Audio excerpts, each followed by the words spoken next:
ನಮಸ್ಕಾರ. ರಿವ್ಯೂ ಚಾನಲ್ಗೆ ಸ್ವಾಗತ. ನಾನು ಸೌಖ್ಯ ಗಾಂವ್ಕರ್. ಸೆಷನ್ ಸಮಯದಲ್ಲಿಯೇ ತಗಲಾಕೊಂಡ್ರಲ್ಲ ರಾಹುಲ್ ಗಾಂಧಿ. ಇದೇನು ಮಾಡ್ತು ಕಾಂಗ್ರೆಸ್ಸು? ಇದೆಲ್ಲ ಬೇಕಿತ್ತ ಅನ್ನೋ ರೀತಿ ಆಗಿದೆ ಪರಿಸ್ಥಿತಿ. ಈಗ ಕಾಂಗ್ರೆಸ್ನ ವಿರುದ್ಧ ದಾಖಲೆ ಸಮೇತ ಲೆಕ್ಕದ ಸಮೇತ BJP ಈಗ ಮುಗಿಬಿದ್ದಿದೆ. ಬಹಳ ದೊಡ್ಡ ಸೆಟ್ ಬ್ಯಾಕ್ ಅಂತಲೇ ಹೇಳ್ಬಹುದು ರಾಹುಲ್ ಗಾಂಧಿ ಅವ್ರಿಗೆ. ಮೋದಿ ಹಣಿಯೋದಕ್ಕೆ ಅಂತ ಬಿಟ್ಟಂಥ ಅಸ್ತ್ರ ಈಗ ತಿರುಗು ಬಾಣವಾಗಿ ಬಹಳ ದೊಡ್ಡ ಮುಜುಗರಕ್ಕೆ ಕಾರಣವಾಗ್ತಿದೆ. ಡೀಟೇಲ್ಸ್ ಇರ್ತಾ ಹೋಗ್ತೀವಿ. ಮಿಸ್ ಮಾಡದೆ ನಮ್ಮ ಚಾನಲ್ನ ಸಬ್ಸ್ಕ್ರೈಬ್ ಮಾಡಿ, ನಿಮ್ಮ ಅಭಿಪ್ರಾಯ ಕಮೆಂಟ್ ಮಾಡಿ ತಿಳಿಸಿ. ಎಸ್ ವೀಕ್ಷಕರೇ, ಅಧಿವೇಶನದಲ್ಲಿ ದೊಡ್ಡ ಮಟ್ಟದಲ್ಲಿ ಜಟಾಪಟಿ ಆಗ್ತಿದೆ. ವಂದೇ ಮಾತರಂ ಮೇಲೆ ಚರ್ಚೆ ಜೋರಾಯಿತು. SIR ಪ್ರಕ್ರಿಯೆ ಮೇಲೆ ಚರ್ಚೆ ಶುರು ಮಾಡಿದರು ರಾಹುಲ್ ಗಾಂಧಿ ಅವರು. ಈ ಹೊತ್ತಲ್ಲಿ ಅಂದರೆ ವೋಟ್ ಚೋರಿ ಹೋರಾಟ ದೇಶವ್ಯಾಪಿ ಅಬ್ಬರಿಸಿ ಬಂದವರಲ್ವಾ. ಬಿಹಾರದಲ್ಲಿ ವೋಟ್ ಚೋರಿ SIR ಎರಡೂ ಕಾಂಗ್ರೆಸ್ಗೆ ಅರಗಿಸಿಕೊಳ್ಳಲಾರದ ಆಘಾತ ಕೊಡ್ತು. ಇದ್ದಿದ್ದ ಸೀಟ್ಸೂನು ಕಳ್ಕೊಳ್ಳೋ ರೀತಿ ಆಯ್ತಲ್ವ. ಈಗ ಅಧಿವೇಶನದಲ್ಲಿ ಶುರುವಾಗಿದೆ ಅಬ್ಬರ ರಾಹುಲ್ ಗಾಂಧಿ ಅವರದ್ದು. ಅವ್ರು ಏನು ಹೇಳ್ತಾ ಹೋಗ್ತಾರೆ? ರಾಹುಲ್ ಗಾಂಧಿ ಅವರು ಹೇಳೋದು, ಎಲೆಕ್ಷನ್ ಕಮಿಷನರ್ಸ್ ಎಲ್ಲ ಒಂದು ಕಮಿಟಿ ಸೆಲೆಕ್ಟ್ ಮಾಡ್ತಾ ಇತ್ತು ಹಿಂದೆ. CJI ಮತ್ತು LOP ಕೂಡ, ಅಂದರೆ ಲೀಡರ್ ಆಫ್ ದಿ ಅಪೋಸಿಷನ್ ಕೂಡ ಇರ್ತಾ ಇದ್ರು, CJI ಇರ್ತಾ ಇದ್ರು. ಅಂಥದ್ದೊಂದು ಕಮಿಟಿ ಸೆಲೆಕ್ಟ್ ಮಾಡ್ತಿತ್ತು. ಆದರೆ ಈಗ ಕಂಪ್ಲೀಟಾಗಿ ಎಲೆಕ್ಷನ್ ಕಮಿಷನ್ ಸರ್ಕಾರದ, ಕೇಂದ್ರ ಸರ್ಕಾರದ BJPಯ ಕೈಗೊಂಬೆಯಾಗಿದೆ ಅಂತ ಅವರು ಅಟ್ಯಾಕ್ ಮಾಡ್ತಾ ಹೋಗ್ತಾರೆ. ಮತ್ತು ಸಂಪೂರ್ಣವಾಗಿ ಸಂವಿಧಾನ ಪ್ರಜಾಪ್ರಭುತ್ವ ವ್ಯವಸ್ಥೆಯನ್ನೇ ಬುಡಮೇಲು ಮಾಡ್ತಾ ಇದೆ ಈ ಎಲೆಕ್ಷನ್ ಕಮಿಷನನ್ನು ಯೂಸ್ ಮಾಡಿಕೊಂಡು ಸರ್ಕಾರ ಅಂತ ಅವರದ್ದು ಏನು ವಿಚಾರ ಇದೆಯಲ್ಲ, SIR ವೋಟ್ ಚೋರಿ ಸಂದರ್ಭದಲ್ಲಿ ಹೇಳ್ತಾ ಇದ್ರಲ್ವ, ಅದನ್ನೇ ಹೇಳ್ಕೊಂಡು ಹೋಗ್ತಾರೆ. ಎದ್ದು ನಿಲ್ತಾರೆ ನೋಡಿ BJP ಅವರು. ಅವ್ರದ್ದಾದ್ಮೇಲೆ ಉತ್ತರ ಹೆಂಗೆ ಬರುತ್ತೆ ಅಂದರೆ, ಇದು ಕೈಗೆ ತೀರಾ ಮುಜುಗರವನ್ನು ಉಂಟು ಮಾಡುವಂಥದ್ದು. ಹಾಗಾದರೆ ರಾಹುಲ್ ಗಾಂಧಿಯವರೇ, ಯಾವಾಗ UPA ಸರ್ಕಾರದ ಅವಧಿಯಲ್ಲಿ ಹೀಗೆಲ್ಲ ನೀವು ಹೇಳ್ದಂಗೆ LOP CJI ಇಟ್ಕೊಂಡು ಅಪಾಯಿಂಟ್ಮೆಂಟ್ ಆಗಿತ್ತು ಅಂತ ಹೇಳ್ತೀರಾ? ಈಗ ನರೇಂದ್ರ ಮೋದಿ ಸರ್ಕಾರದ ಅವಧಿಯಲ್ಲಿ ಹೆಂಗೆ ಅಪಾಯಿಂಟ್ಮೆಂಟ್ ಆಗುತ್ತೆ? ಪ್ರೆಸಿಡೆಂಟ್ ಆಫ್ ಇಂಡಿಯಾ ಅಪ್ರೂವಲ್ ಮಾಡ್ತಾರೆ. ರೆಕಮೆಂಡೇಶನ್ ಎಲ್ಲಿಂದ ಬರುತ್ತೆ? ಒಂದು ಕಮಿಟಿ ಇರುತ್ತೆ, ಪ್ರೈಮ್ ಮಿನಿಸ್ಟರ್ ಅದನ್ನು ಹೆಡ್ ಮಾಡ್ತಿರ್ತಾರೆ, LOP ಕೂಡ ಇರ್ತಾರೆ ಅದರಲ್ಲಿ. ಸೊ ಈ ರೀತಿ ಒಂದು ಪಾರದರ್ಶಕವಾದ ಕಮಿಟಿ ಈಗ ನಡೀತಾ ಇದೆ. ಆದರೆ ನಿಮ್ಮ ಕಾಲದಲ್ಲಿ ಕಾಂಗ್ರೆಸ್ ಆಡಳಿತದ ಅವಧಿಯಲ್ಲಿ ಏನಾಗಿತ್ತು ಇದೆಲ್ಲ ನಿಮಗೆ ಮರ್ತು ಹೋಗಿದೆಯೋ ಅಥವಾ ಬೇಕಂತಲೇ ಹೇಳ್ತಿದ್ದೀರಾ? ಒಂದೇ ಒಂದು ಎಲೆಕ್ಷನ್ ಕಮಿಷನರು LOP ಮತ್ತು CJI ಮೂಲಕ ಅಪಾಯಿಂಟ್ಮೆಂಟ್ ಆಗಿರೋರನ್ನ ಹೆಸರಿಸಿ ನೋಡೋಣ ಅಂತ ಸವಾಲು ಹಾಕ್ತಾರೆ. ಕಾಂಗ್ರೆಸ್ PM ಇದ್ದಾಗ ಎಲೆಕ್ಷನ್ ಕಮಿಷನರು ಡೈರೆಕ್ಟಾಗಿ ಅವ್ರು ಯಾರು ಬೇಕೋ ಅವರು ಅಪಾಯಿಂಟ್ ಮಾಡ್ತಿದ್ರು. ರಾಹುಲ್ ಗಾಂಧಿ ಅವರೇ ಒಂದು ಎಕ್ಸಾಂಪಲ್ ಕೊಡ್ಲಾ ಅಂತ ತೆಗಿತಾರೆ. 2005ರಲ್ಲಿ ಸೋನಿಯಾ ಗಾಂಧಿ ಅವರು ನವೀನ್ ಚಾವ್ಲಾ ಅವರನ್ನು ಎಲೆಕ್ಷನ್ ಕಮಿಷನರ್ ಆಗಿ ಅಪಾಯಿಂಟ್ ಮಾಡಿದರು. ಸೊ ಸೋನಿಯಾ ಗಾಂಧಿ ಅವ್ರಿಗೆ ಏನು ಅಥಾರಿಟಿ ಇತ್ತು?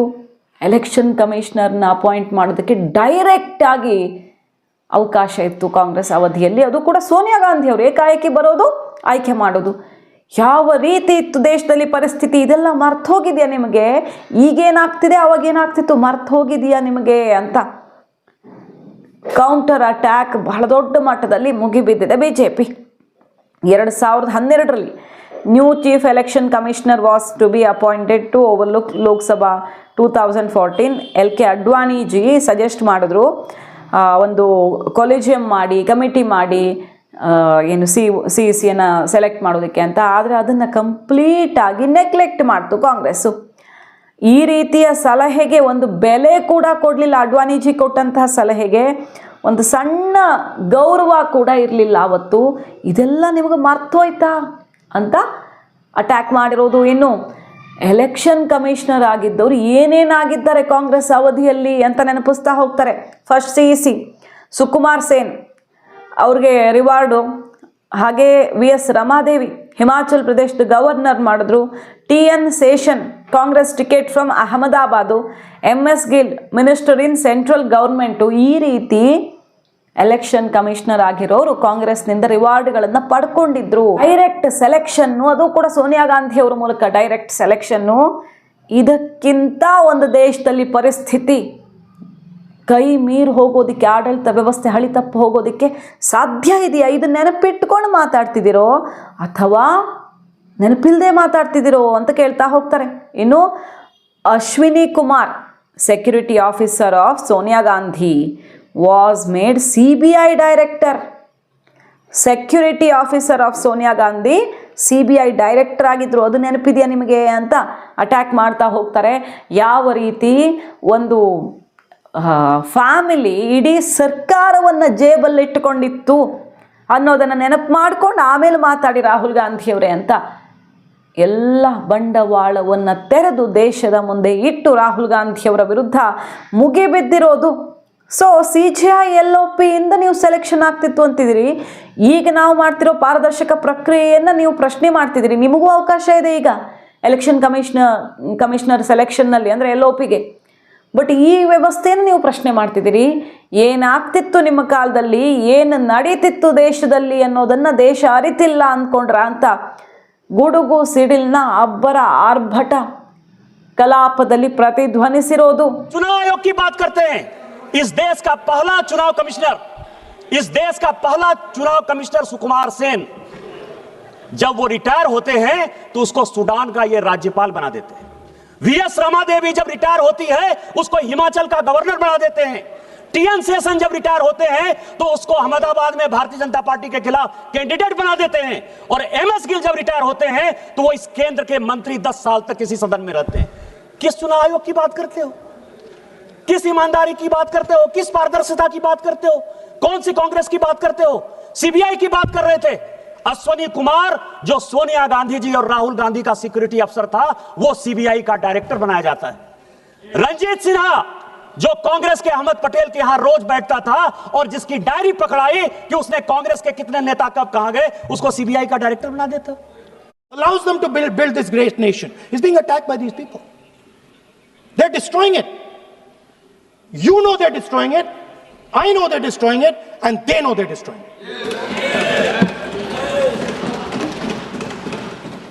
And I'd like to conclude by saying that the biggest anti-national act you can do is vote chori. There is no bigger anti-national act that you can do than vote chori. Because when you destroy the vote, you destroy the fabric of this country. You destroy modern India, you destroy the idea of India. ಆ ಅವಧಿಯಲ್ಲಿ ಕಾಂಗ್ರೆಸ್ ಆಡಳಿತ ಅವಧಿಯಲ್ಲಿ ಆಪೋಸಿಷನ್ಗೆ, ವಿರೋಧ ಪಕ್ಷಗಳಿಗೆ ಒಂದು ಸಣ್ಣ ಅವಕಾಶ ಕೂಡ ಇರಲಿಲ್ಲ ಈ ಪ್ರಕ್ರಿಯೆಯಲ್ಲಿ ಎಲೆಕ್ಷನ್ ಕಮಿಷನರ್ ಆಯ್ಕೆಗೆ ಸಂಬಂಧಪಟ್ಟಂತೆ. ಬಟ್ ಈಗ ನಾವು ಕೊಟ್ಟಿದ್ದೀವಿ. ಆದರೆ ಡ್ರಾಮಾ ಯಾವಾಗ ನಡೀತಿದೆ? ಈಗ ನಡೀತಿದೆ ರಾಹುಲ್ ಗಾಂಧಿ ಅವರದ್ದು. ಇದಕ್ಕಿಂತ ಬೇಕಾ ರಾಹುಲ್ ಗಾಂಧಿಯವರ ಸುಳ್ಳುಗಳ ಸರಮಾಲೆ? ರಾಹುಲ್ ಗಾಂಧಿಯವರ ಜನರನ್ನು ದಾರಿ ತಪ್ಪಿಸುವ ಈ ಪ್ರಯತ್ನ ಕಂಪ್ಲೀಟ್ ಫೇಲ್ಯೂರ್ ಅಂತ BJP ಮುಗಿಬಿದ್ದಿದೆ. ಒಂದೇ ಮಾತರಂ ವಿಚಾರದಲ್ಲಿ ನೆಹರು ಅವರು ಏನು ಮಾಡಿದ್ರು, ಜಿನ್ನಾ ಮುಂದೆ ತಲೆಬಾಗಿ ಅಂತ ಮೋದಿ ಅಮಿತ್ ಶಾನೇ ಕಾಂಗ್ರೆಸ್ನ ಬುಡಕ್ಕೆ ಕೈ ಹಾಕಿ ಶೇಕ್ ಮಾಡಿದ್ರು. ಈಗ ಅದಾದ ಮೇಲೆ SIR ಅಂತ ಬಂದಂತಹ ರಾಹುಲ್ ಗಾಂಧಿ ಅವರಿಗೆ ಸಿಡಿಲಾಘಾತವನ್ನೇ ಕೊಟ್ಟಿದ್ದಾರೆ. ಈ ಹೊತ್ತಲ್ಲಿ ಸುಪ್ರೀಂ ಕೋರ್ಟ್ ವೆಸ್ಟ್ ಬೆಂಗಾಲಲ್ಲಿ ಏನು ನೋಡಿ, ವೆಸ್ಟ್ ಬೆಂಗಾಲಲ್ಲಿ ಎಲೆಕ್ಷನ್ ಕಮಿಷನ್ನನ್ನೇ ತರಾಟೆಗೆ ತೊಗೊಂಡಿದ್ದಾರೆ ಸೂರ್ಯಕಾಂತ್ ಅವರು, CGI ಸೂರ್ಯಕಾಂತ್ ಅವರು.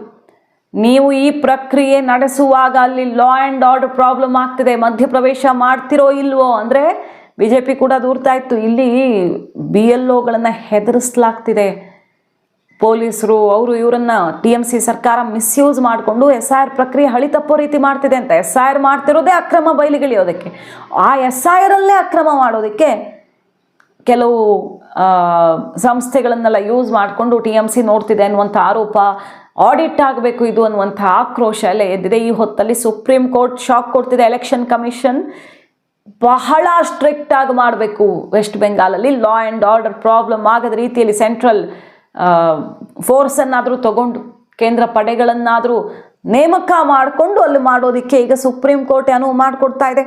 ನೋಡಿ, ಇನ್ನೂ ಒಂದು ಲೆಕ್ಕ ಇಟ್ಟಿದ್ದಾರೆ. ಈಗ ಯಾವ ರೀತಿ ಮುಸ್ಲಿಂ ಪಾಪ್ಯುಲೇಷನ್ ಇನ್ಕ್ರೀಸ್ ಆಯಿತು, ಜಾರ್ಖಂಡಲ್ಲಿ ಯಾವ ರೀತಿ ಬೇರೆ ಪಾಪ್ಯುಲೇಷನ್ ಡಿಕ್ರೀಸ್ ಆಯಿತು.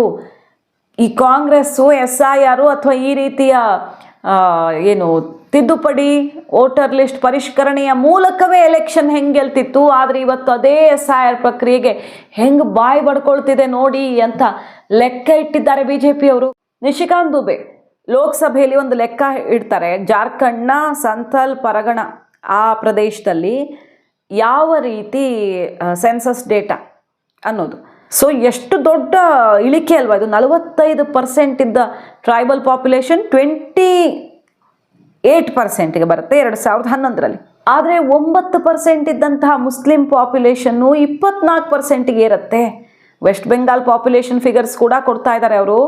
ಡಿಲಿಮಿಟೇಷನ್ನು ಯಾವ ರೀತಿ ಜಾರ್ಖಂಡಲ್ಲಿ ಸಮಸ್ಯೆ ಮಾಡಿತ್ತು, ಮತ್ತು ಟ್ರೈಬಲ್ ಸೀಟ್ಸ್ ಬಗ್ಗೆ ಏನೇನು ಬೆಳವಣಿಗೆ ಆಗಿತ್ತು, ಹಾಗೆ ರೀಜನಲ್ ಡೆಮೋಗ್ರಫಿಕ್ಕನ್ನೇ ಯಾವ ರೀತಿ ಬದಲಾಯಿಸ್ತು ಅನ್ನೋದನ್ನೆಲ್ಲ ಅಟ್ಯಾಕ್ ಮಾಡ್ತಾ ಹೋಗ್ತಾರೆ. ಸೊ ಕಾಂಗ್ರೆಸ್ ಅವಧಿಯಲ್ಲಿ ಈ ರೀತಿಯ ಗಣತಿ, ತಿದ್ದುಪಡಿ, ಪರಿಷ್ಕರಣೆಗಳು ಮಾಡಿದ್ವು ಇಂಪ್ಯಾಕ್ಟನ್ನು, ಮತ್ತು ಈಗೇನಾಗ್ತಿದೆ ಅನ್ನುವಂಥದ್ದನ್ನು ವಿವರಿಸ್ತಾ ಹೋಗ್ತಾರೆ. ಸೊ SIR ವೋಟ್ ಚೋರಿ ಅಂತ ಎತ್ತುಕೊಂಡಂಥ ರಾಹುಲ್ ಗಾಂಧಿಯವ್ರಿಗೇನೆ ಸಿಡಿಲು ಬಡಿಯುವಂತೆ ಮಾಡಿದೆ ಈಗ BJP. ಪುಟಿನ್ ಬಂದಾಗ ನನಗೆ ಭೇಟಿನೇ ಮಾಡೋಕ್ಕೆ ಕೊಡ್ತಿಲ್ಲ, ಪ್ರೋಟೋಕಾಲ್ ಫಾಲೋ ಮಾಡ್ತಿಲ್ಲ, ಏನು ಸಂಪ್ರದಾಯ ಇದೆಯೋ ಅದನ್ನು ಮುರಿತಿದ್ದಾರೆ ಅಂತೆಲ್ಲ ಆರೋಪಿಸಿದ್ರು. ಆದರೆ ಅಸಲಿಯತ್ ಏನು ಅನ್ನೋದನ್ನು ಕೇಂದ್ರ ಸರ್ಕಾರ ಬಿಚ್ಚಿಡ್ತು. ಹಿಂದೆಲ್ಲ ಎಷ್ಟೆಷ್ಟು ಜನರನ್ನ ಇವರು ವಿದೇಶಿ ಗಣ್ಯರನ್ನು ಭೇಟಿಯಾಗಿದ್ದಾರೆ. ಆದರೆ ಒಂದೇ ಒಂದು ನಿಯಮ ನಾವು ಕ್ಲಿಯರ್ ಕಟ್ಟಾಗಿ ಹೇಳಬಹುದು, ವಿದೇಶಿ ಗಣ್ಯರು ದೇಶಕ್ಕೆ ಬಂದಾಗ ಅಥವಾ ಯಾವುದೇ ಒಂದು ನಿಯೋಗ ಬಂದಾಗ ಅವರು ಬಯಸಿದ್ರೆ ಭೇಟಿಯಾಗ್ಬೋದು. ವಿದೇಶದ ಗಣ್ಯರು ಅದನ್ನು ನಿರ್ಧರಿಸ್ತಾರೆ, ಭಾರತ ಸರ್ಕಾರ ಅಲ್ಲ. ನಿಮ್ಗೆ ಗೊತ್ತಿಲ್ವಾ ಇದು ರಾಹುಲ್ ಗಾಂಧಿಯವರೇ ಅಂತ ಆಯ್ತು. ಸರಿ, ಇವರು ಅವಕಾಶ ಇರೋ ಕಡೆ, ಇವರ ಜವಾಬ್ದಾರಿ ಇರೋ ಕಡೆ ಹೋಗಲ್ಲ. CGI ಹೊಸದಾಗಿ ಸೂರ್ಯಕಾಂತ್ ಅವರು ಬಂದರು, ಅವರ ಆಯ್ಕೆಯ ಸಮಾರಂಭಕ್ಕೆ ಗೈರಾದರು. ಎಲ್ಲ ಗಣ್ಯಾತಿ ಗಣ್ಯರು ಭಾಗವಹಿಸ್ತಾರೆ, ರಾಹುಲ್ ಗಾಂಧಿಯವರು ಹೋಗಲ್ಲ, LOP ಅವರು ಹೋಗಲ್ಲ. ಈ ಕಡೆ ಸ್ವಾತಂತ್ರ್ಯೋತ್ಸವದ ಕಾರ್ಯಕ್ರಮ ಇರಬಹುದು, ಸುಮಾರು ಬೇರೆ ಬೇರೆ ಪ್ರಮುಖ ಕಾರ್ಯಕ್ರಮಗಳಲ್ಲಿ, ಉಪರಾಷ್ಟ್ರಪತಿ ಆಯ್ಕೆ ಕಾರ್ಯಕ್ರಮಗಳಲ್ಲಿ ಕಾಣಿಸ್ಕೊಳ್ಳಲಿಲ್ಲ ಅವರು. ಸೊ ಇವರು ತನ್ನನ್ನು ಕರೆದಿಲ್ಲ, ತನಗೆ ಗೌರವ ಇಲ್ಲ ಅಂತ ಹೇಳೋ ಬದಲು ತಾನು ಎಷ್ಟು ಗೌರವಯುತವಾಗಿ ತನ್ನ ಜವಾಬ್ದಾರಿಯನ್ನು ನಿಭಾಯಿಸ್ತಿದ್ದೀನಿ ಅನ್ನೋದನ್ನು ಯಾಕೆ ಅರ್ಥ ಮಾಡ್ಕೊಳ್ತಿಲ್ಲ. ತನ್ನ ಜವಾಬ್ದಾರಿಯ ತೂಕ ಎಂಥದ್ದು, LOP ಅಂದರೆ ಎಷ್ಟು ದೊಡ್ಡ ಜವಾಬ್ದಾರಿ ಅದು, ಶ್ಯಾಡೋ PM, ಅದನ್ನು ನಿಭಾಯಿಸ್ತಿದ್ದೀನಿ ಅನ್ನೋದನ್ನು ಯೋಚನೆ ಮಾಡದೆ ವಿದೇಶಿ ಗಣ್ಯರ ಎದುರು ಭಾರತದಕ್ಕೆ ಅವಮಾನ ಆಗೋ ರೀತಿಯಲ್ಲಿ ನಡ್ಕೊಳ್ತಿದ್ದಾರಲ್ಲ ಅನ್ನೋ ಆಕ್ರೋಶ ಈಗ ಸಿಡಿದಿದೆ. ಅದರ ಜೊತೆಗೀಗ ಸೆಷನ್ನಲ್ಲಿಯೇ ಸುಳ್ಳು ಹೇಳಿ ಸಿಕ್ಕಾಕೊಂಡಿದ್ದಾರೆ ರಾಹುಲ್ ಗಾಂಧಿಯವರು. ಛೇ ಅಂತ BJP ಮುಗಿಬೀಳ್ತಿದೆ. ಮಾಹಿತಿ ಇಷ್ಟ ಆಗಿದ್ರೆ ಮಿಸ್ ಮಾಡಿದ್ರೆ ನಮ್ಮ ಚಾನಲ್ನ ಸಬ್ಸ್ಕ್ರೈಬ್ ಮಾಡಿ, ನಿಮ್ಮ ಅಭಿಪ್ರಾಯ ಕಮೆಂಟ್ ಮಾಡಿ ತಿಳಿಸಿ. Thank you.